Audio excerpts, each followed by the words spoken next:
O Vitor Ávila perguntou o que é Scrying. O que é Scrying?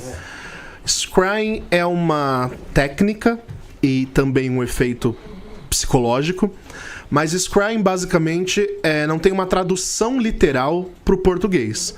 Mas é um termo que significa perscrutador, né? Aquele que perscruta os mistérios.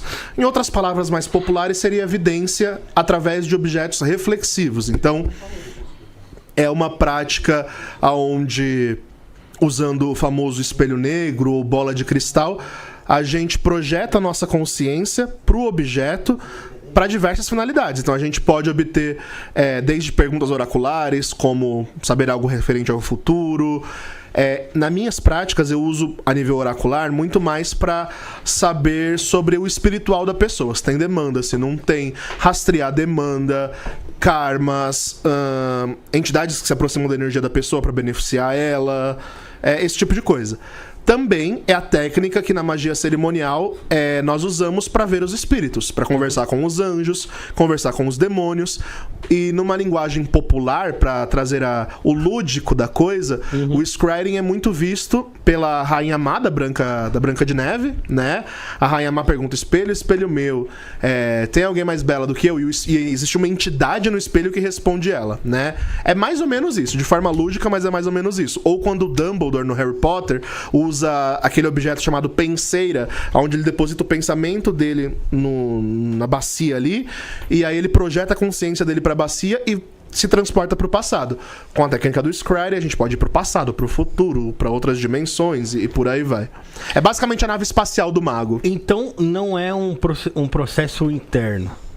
Ele é externo. Ele é visual, externo. Ele é externo. Na verdade, ele começa interno, né? Porque você projeta na sua mente, surge na sua mente e como se fosse um projetor. Como se a sua mente fosse um projetor e a tela que fosse projetar é o objeto reflexivo ali, né?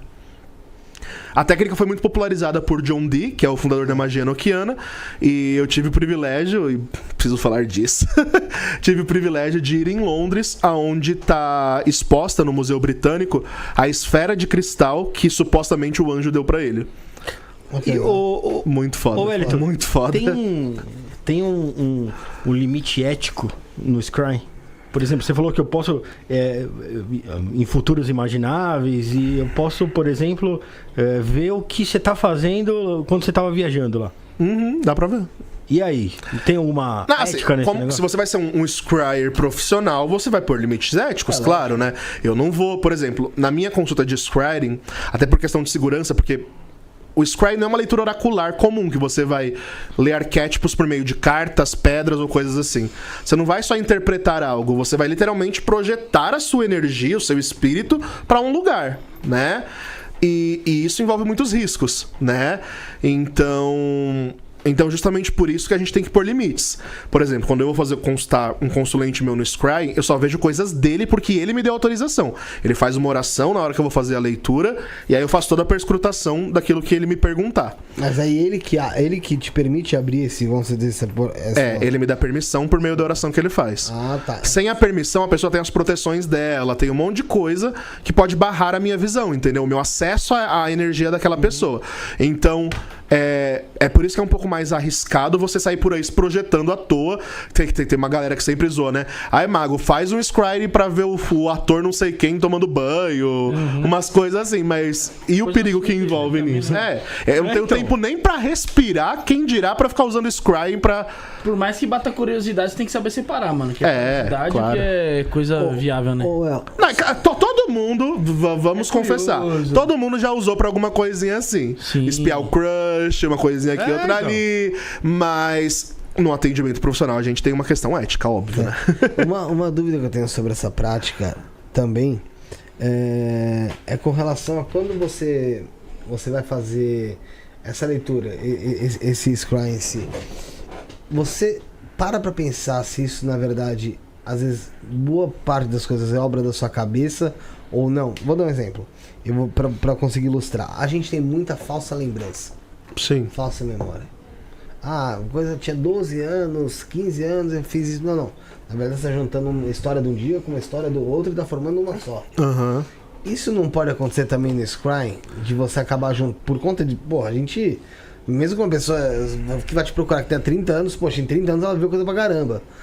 De uma história, uma essência de uma energia ali se misturar com outra energia que tenha sido parecida e essas duas histórias acabarem se tornando uma pra você que tá tentando a visualização? Pode. É por isso que a gente não faz a perscrutação do scrying pra saber o que a pessoa fez ou deixou de fazer na vida dela.